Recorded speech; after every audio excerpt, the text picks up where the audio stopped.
Le Parti québécois veut réduire la dépendance au travail étranger temporaire. Ça, c'est un titre que quand j'ai vu, je me suis dit dépendance. Quand on parle de dépendance, là, ça veut dire qu'il y a forcément une raison. Je ne dépends pas de quelque chose parce que genre, ça me plaît de dépendre de la chose. Des fois, je dépends de la chose parce que j'ai besoin de cette chose. Et des fois aussi, c'est parce que j'ai tellement cherché cette chose ailleurs que c'est la seule personne ou c'est le seul endroit que je peux avoir ce dont j'ai besoin pour fonctionner, pour être fonctionnel. Donc, quand on parle de la notion de dépendre, le Parti québécois veut réduire la dépendance au travail étranger temporaire. Qu'est-ce qu'on veut dire par là, Parti québécois? Moi, je veux qu'on discute parce que je ne comprends pas. À ce que je sache, avant d'aller chercher les travaux étrangers temporaires, on commence d'abord par des citoyens canadiens. On fouille. On voit que pour cette job-là, il n'y a pas assez de citoyens canadiens. Peut-être que je peux me tromper, j'essaye de comprendre. OK? Pour les jobs, là, tu sais, les employeurs qui partent chercher les travailleurs étrangers temporaires, là, OK? On fouille d'abord parmi les citoyens canadiens. OK? Après les citoyens canadiens, on descend maintenant avec quoi? Avec les résidents permanents. On fouille, il n'y a pas. Après, on descend encore pour les travailleurs étrangers qui sont déjà sur le territoire canadien. On fouille, on ne trouve pas. Et c'est à partir de là qu'on va chercher à l'extérieur. Et vous voulez me dire que... Pourquoi vous employez la notion de dépendance?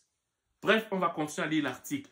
Mais bien avant de continuer à lire l'article, pour toutes les personnes qui aimeraient participer aux rencontres virtuelles, où on parle des faits de société pour une meilleure intégration au Québec, écrivez sur le lien qui est en dessous assigné à cet effet. Rencontre virtuelle, vous vous enregistrez et on se rencontre une fois ou 2 semaines pour pouvoir parler des faits de société pour qu'on puisse mieux s'intégrer dans notre beau Québec ou le Canada en fait. Ok? Et si vous m'écoutez sur TikTok, ben, écrivez-moi en inbox pour que je puisse vous envoyer le lien pour que vous puissiez vous enregistrer pour la prochaine rencontre virtuelle en fait. Voilà. Dans son plan pour réduire l'immigration qu'il présentera lundi, le Parti québécois propose de ramener le nombre de travailleurs étrangers temporaires établis au Québec à 40 000, alors qu'on en compte environ 270 000. Pour y arriver, certains secteurs de l'économie devront se sevrer du recours de cette main-d'œuvre, explique Paul Saint-Pierre Plamondon. Je vais relire cette phrase. Pour y arriver, certains secteurs de l'économie devront se sevrer. Quand on parle de sevrer, ça veut dire que ce sont des compagnies québécoises qui ferment. Non. Parce qu'il faut qu'on comprenne dans quoi on parle de sevrage là. Des compagnies québécoises qui font faillite. Des compagnies qui vont carrément fermer. OK? Des familles, OK, qui sont même sur le territoire canadien, OK, ben qui vont finalement devoir rentrer parce que genre, malgré le fait qu'on a besoin de main-d'œuvre, OK, ben il y a de nouvelles politiques que genre, par exemple, le Parti québécois veut mettre en avant. OK? Aussi, ceux dont les employeurs ont commencé à entamer un processus pour venir, pour pouvoir travailler parce qu'ils ont cherché tant dans les citoyens canadiens, tant dans les résidents permanents sur le territoire canadien, tant dans les résidents temporaires sur le territoire canadien, ils n'ont pas trouvé, ben, c'est ces employeurs-là qui cherchent absolument, OK, pour que le Québec soit fructueux sur le plan financier, sur le plan économique, ben, au final, ils vont voir leur projet avorter. Pourquoi? Parce qu'on veut obligatoirement baisser parce que c'est trop dur. Bon, on ne dit pas que ces étrangers temporaires-là payent des impôts. Non, on ne parle pas de ça. Là. Non. On ne parle pas du fait que les étrangers-là, ben, sur le plan démographique, ils apportent un plus. Non, on ne parle pas de ça. Là. OK? On s'attend à une réaction. C'est ce qu'il dit. On s'attend à une réaction. Pas des étrangers temporaires forcément. Mais on te parle des Québécois qui ont des compagnies. Mais finalement, est-ce que c'est finalement une démocratie?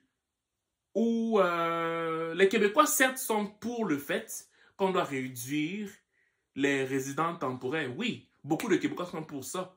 Mais là, on parle de fermer les entreprises québécoises. Là, on parle de fermer les entreprises québécoises. Plusieurs centaines, peut-être même des milliers d'entreprises québécoises qui dépendent des travailleurs temporaires. Il n'y a pas un employeur qui, de son propre chef, décide d'aller prendre des étrangers pour travailler sur son territoire. Ce n'est pas possible. S'il le fait, après avoir cherché parmi les citoyens canadiens et les résidents permanents et les résidents temporaires sur le territoire canadien, c'est parce qu'il n'avait pas eu le choix. Quand vous dites on s'attend à une réaction, qu'est-ce que ça veut dire? Admet le chef péquiste en entrevue avec Radio-Canada. Cependant, compte tenu de la crise du logement, entre autres, il fait valoir qu'il faut ramener les chiffres à quelque chose de plus raisonnable. Bon, on va résoudre la crise du logement et on va créer un problème sur le plan économique. Finalement, c'est quoi? On remplace une fenêtre par une porte ou quoi? Donc, pour résoudre la crise du logement, il faut détruire l'aspect économique, c'est ça?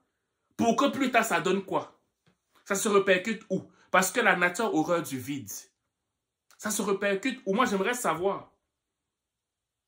Selon les plus récentes données de Statistique Canada, 270 478 travailleurs étrangers temporaires sont installés au Québec. La plupart d'entre eux, soit une proportion de 70%, ont obtenu le permis en vertu du programme fédéral, le programme de mobilité internationale PMI, dont le PQ souhaite l'abolition. Mais quand ils sont venus s'installer, c'était pour l'économie. Ce n'était pas parce qu'ils étaient en balade. Moi, je n'aime pas qu'on amène de sujets comme ça. Ils ne sont pas venus comme touristes. Ils sont venus parce qu'un employeur québécois ou canadien a fait la demande pour ça. Pourquoi vous ne voulez pas voir ça comme ça? Pour moi, c'est une malhonnêteté intellectuelle. Quand ils sont venus, est-ce qu'ils sont venus en balade? Est-ce qu'il n'y a pas un programme qui a permis ça? Est-ce que le Québec ne choisit pas ses propres résidents permanents et ses propres résidents temporaires? Pourquoi pervertir ça et mettre toujours ça sur le dos des résidents temporaires? C'est pas normal. C'est pas normal. Ce n'est pas normal. C'est un programme qui ne répond pas spécifiquement à des besoins de l'économie québécoise. Bon, moi, écoutez. Bon, ça ne répond pas aux besoins de l'économie québécoise, mais il y aura des réactions de la part de qui? Bon, si ça ne répond pas, ok, à des besoins spécifiques de l'économie québécoise, les réactions dont le chef du chef du Parti québécois là, dit là, c'est qui? C'est au sein de la population ou bien au sein des employeurs? Il faut qu'on m'explique. C'est un programme qui ne répond pas spécifiquement à des besoins de l'économie québécoise et dont le fédéral s'est servi pour augmenter l'immigration, mais de manière détournée. Mais attends un peu, comment ça ils ont augmenté? Est-ce que le Québec ne choisit pas ses résidents temporaires? Moi, c'est la question que je te pose. Est-ce que le Québec ne choisit pas ses résidents temporaires? Est-ce que le Canada dit simplement, allez là-bas, vivez là-bas? Le Québec peut dire non. Ou bien je me trompe. Peut-être je peux me tromper. Je peux me tromper. Moi, on parle des résidents temporaires. Moi, on ne parle pas ici des réfugiés, là. Moi, on parle des résidents temporaires. Bref. En fait, les employeurs qui ont recours n'ont pas l'obligation d'obtenir une étude d'impact sur le marché UIMT. Un problème de taille, estime le PQ dans le document qui sera présenté lundi. Le Parti souverainiste veut donc forcer la main à Ottawa en disant tous ses leviers juridiques, politiques et fiscaux à sa disposition. Dans l'éventualité où notre demande d'abolir le PMI serait refusée par le gouvernement fédéral, l'indépendance du Québec permettra d'y mettre fin. Bon, vous pourriez commencer ça depuis le début. Mettez en avant d'abord l'indépendance du Québec. Si vous me dites, parce qu'il faut qu'on soit clair, si vous me dites que le fait qu'il y ait beaucoup de résidents temporaires apporte un déséquilibre au niveau du logement, je peux comprendre. Quoique selon ce qui est dit depuis longtemps, le logement ne date pas de maintenant. On en parle depuis très longtemps. Ça, on va zapper ça. Mais, si ça doit aller jusqu'à ce que les entreprises québécoises ferment pour réduire, je me pose la question de savoir quelle est la solution par rapport aux entreprises qui vont fermer? Parce qu'il y en aura beaucoup qui vont fermer. Moi, c'est la question que je suis en train de me poser. Les travailleurs temporaires qui en ont profité. Quand on dit qu'ils en ont profité, le Québec aussi a profité. Ils en ont profité. Pourquoi on pervertit la phrase comme ça? Ils en ont profité comment? Qui en ont profité? Je trouve que c'est pervers de dire ça comme ça. Donc le nombre s'établirait à près de 190 000 dans la province, calcule le PQ, ne serait pas nécessairement obligé de quitter le Québec, puisque certains d'entre eux auraient accès en priorité au statut d'immigrant permanent, précise-t-on. Ok? On continue. Les secteurs économiques seront favorisés.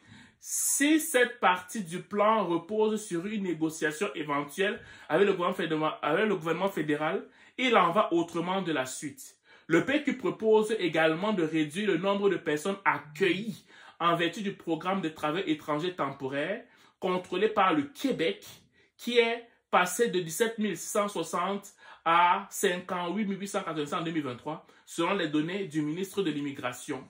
Voilà. À partir de la dernière mise à jour des Statistiques Canada, Paul Saint-Pierre Plamondon estime qu'ils sont aujourd'hui environ 80 000 au Québec. On propose de ramener ça à 40 000 durant le mandat. Pour ce faire, le Parti québécois établirait une nouvelle liste des métiers en tension, c'est-à-dire pour lesquels les immigrants seraient sélectionnés en priorité. OK? Bon.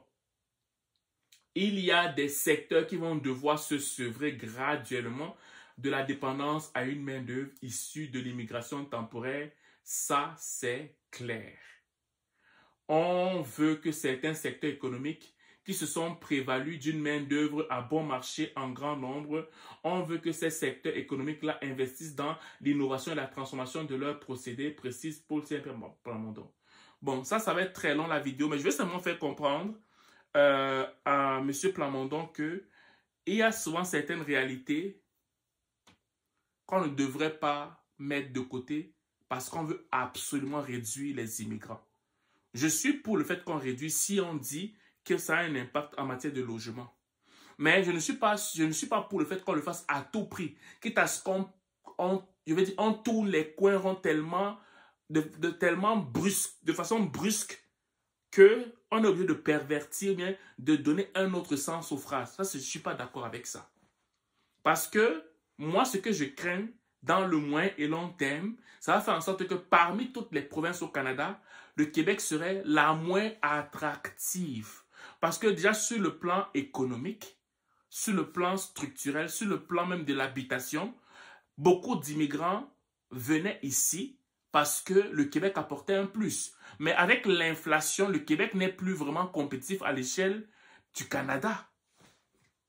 Le Québec n'est plus compétitif à l'échelle du Canada. Donc, serrer les vis comme ça apporte plus de négativité que de positivité au Québec, à l'échelle internationale. Moi, je voudrais juste qu'on voit ça aussi sous cet angle-là. Je ne dis pas que ce que vous êtes en train de dire, M. Plamondon, c'est mauvais, mais je dis que le procédé ne doit pas être brusque. Parce que non seulement le Québec pèse sur le plan économique, mais aussi sur le plan de la crédibilité à l'échelle internationale. Oui. Bon, ça c'est mon simple avis. J'espère que cette vidéo va vous atteindre. Puis j'aimerais bien avoir les réponses par rapport à toutes ces questions que j'ai évoquées. Sur ce, je vous souhaite de passer une excellente journée ou une excellente soirée dépendant du lieu où vous m'écoutez. Ciao.